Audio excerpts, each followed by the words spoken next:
What is going on, all my peoples out there? It is the Baltimore Dark Knight, or Cool B More Trucker, however you want to call me.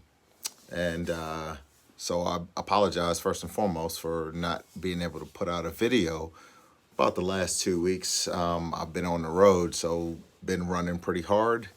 And I just finished, as of last Friday, I just finished my 200 hours of mentor training. So tomorrow I am going up to the Jonestown terminal and I am going to do my upgrade testing. So my experience on the mentor truck, as far as my second and third mentors, I already talked about my first mentor, how he wasn't really the best trainer in the world.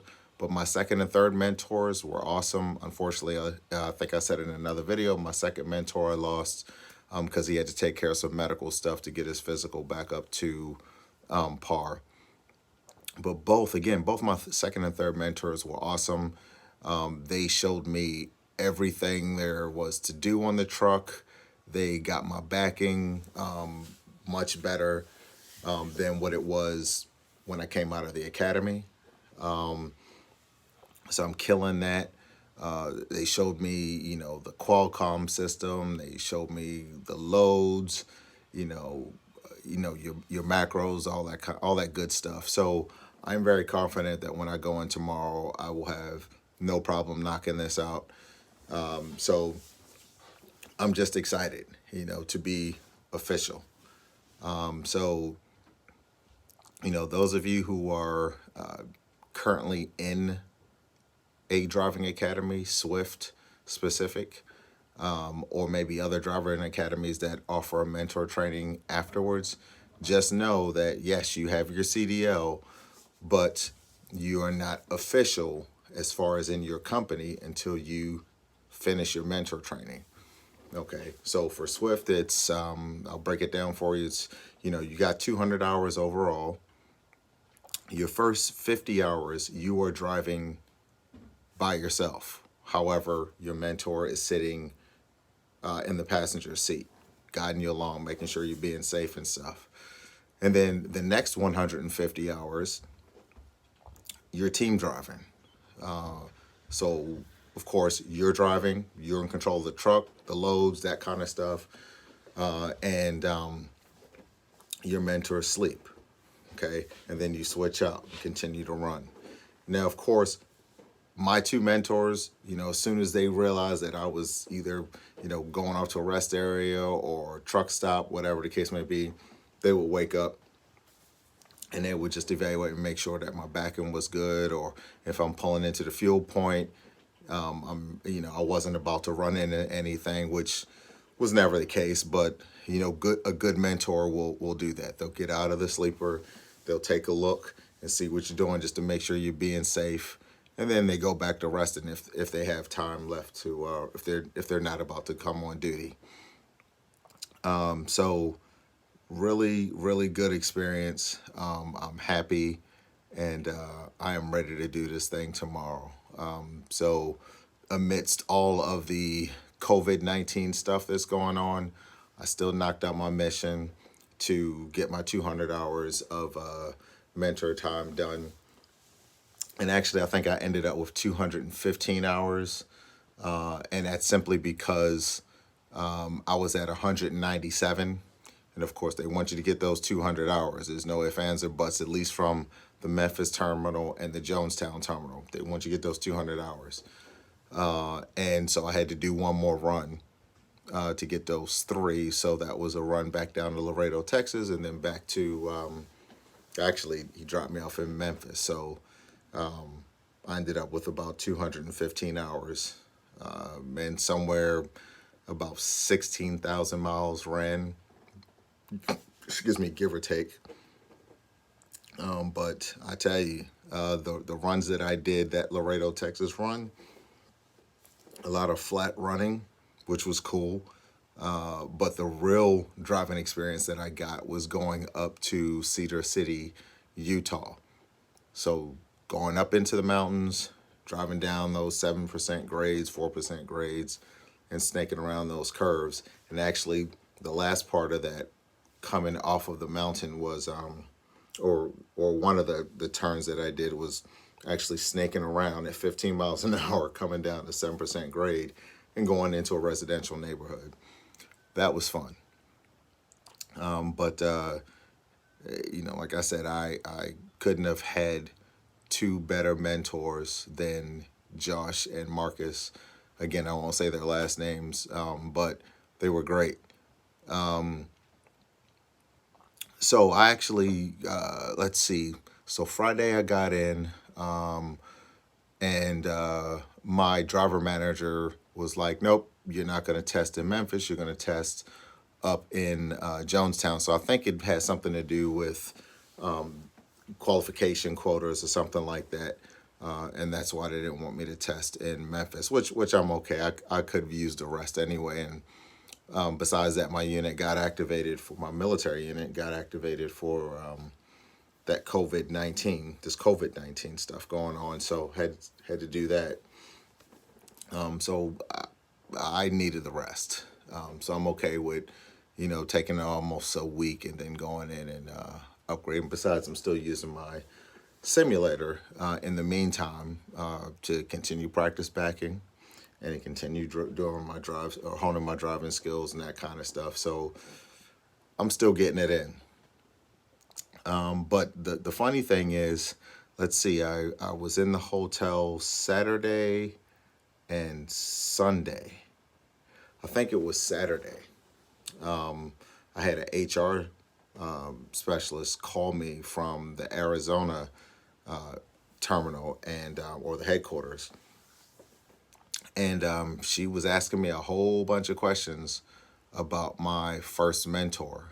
Now this is a month later, and I guess she was more curious about me than anything because I was the one that was on his truck the shortest amount of time from all the other complaints that they received about him. I was on his truck the shortest amount of time, which was like 2.5, 3 days.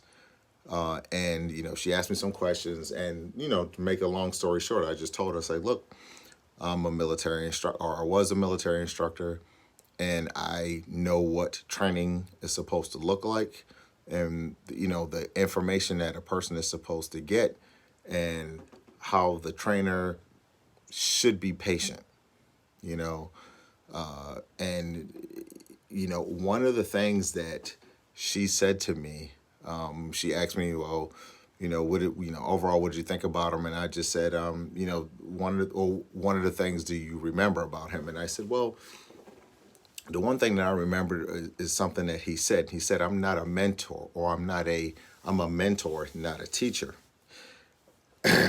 Yeah, we know that's the same thing. And she said, you know what? You are like the fourth or fifth person that has gotten off of his truck that has said the same thing. So to me, it sounds like that gentleman may not be a mentor too much longer. Apparently, he's got a whole bunch of complaints going on about him.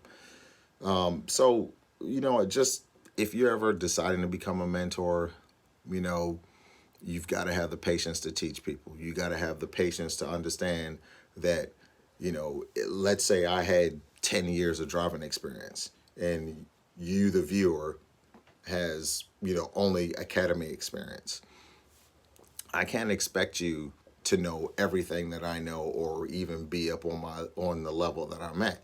It would be nice and it would be very surprising, if you are, but if you're not, it's my job to get you there, get you close, or get you comfortable and confident to go out and do the job that is or and will be expected of you.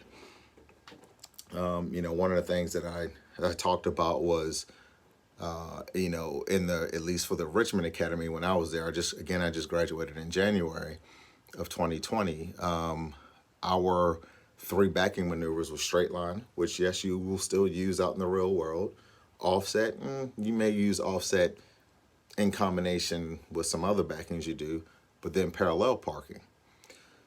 So those are three backing maneuvers we used. But out in the real world, I've been doing 90-degree backs. I've been doing 45s. I've been doing, and of course, well, 45 angle parking.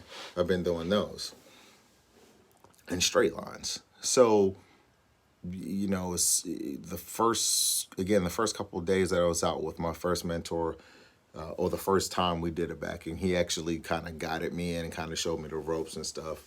And he's like, wow, you got it in the first time. And, after then, I had a little bit of trouble maneuvering and driving that trailer into the hole. And he just got frustrated. And it was only my second time backing. So, with Josh and Marcus, they made backing so easy that when I was with Marcus, there was a few times to where he was in the sleeper. I got to a truck stop, I got to a truck stop, and I just backed in myself. And that between his teachings, mentorship, and Josh's teaching and mentorship, that really boosted my confidence and my ability and to be able to go in and just do it on my own and not have to wake up my mentor. I'm like, hey, can you watch me back up? That kind of stuff. So again, as I said in another video, you are not stuck with any mentor that's given to you. Okay, if you don't feel that they're training you correctly, if you don't feel that they're patient enough, if you don't feel that they're safe, if you think they're just doing it for the money and they're just trying to push you through, get off that truck. Call your driver leader and tell them what's going on and tell them you want to get off that truck and you need another mentor.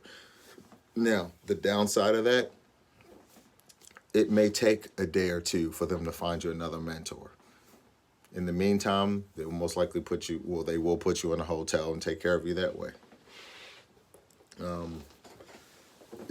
That's part of the reason why it took me so long to finish my 200 hours is because I went through 3 mentors, and one was because I fired him, and the second one was an unfortunate circumstance. But the good thing is that he's back on the road and he's doing his thing, so I'm good with that. I plan, once I get probably about 3 or 4 years under my belt, I plan to become a mentor. I'm not going to be a mentor at 9 months or a year, not even 2 years, because I feel I'm still learning things. I'm still more than likely making mistakes. So I need that experience underneath the belt, and I think probably, I wouldn't even say 3 years, maybe 4 to 5 years is a good threshold to go in and apply to be a mentor. By that time, I'll have hopefully a couple 100,000 miles underneath my belt. I've done various loads. I've parked in, some weird and different parking areas. I've been to some crazy parts of the U.S. That kind of stuff. So I want to build that up, and then I'll think about doing the mentor thing.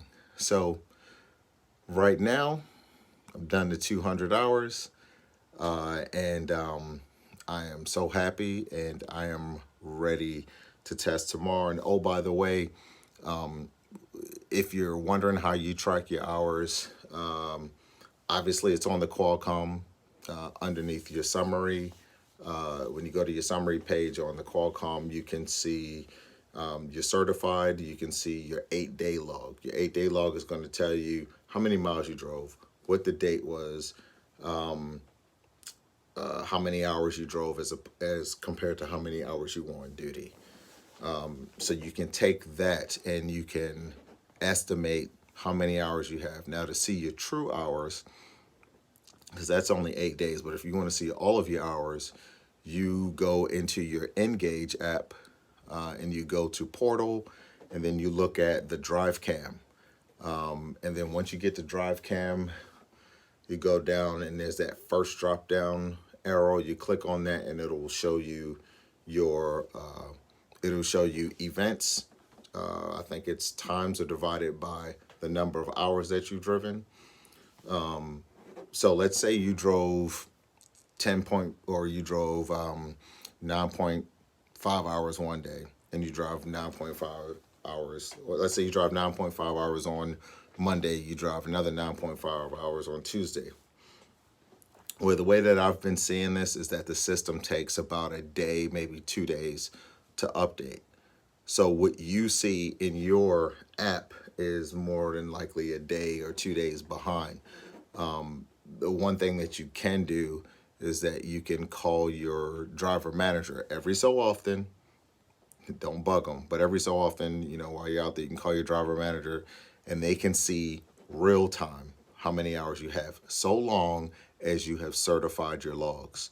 If you haven't certified your logs and you're saying you got, 150 hours and you didn't certify those last 10 hours on your last log, it's not going to show up on their screen either.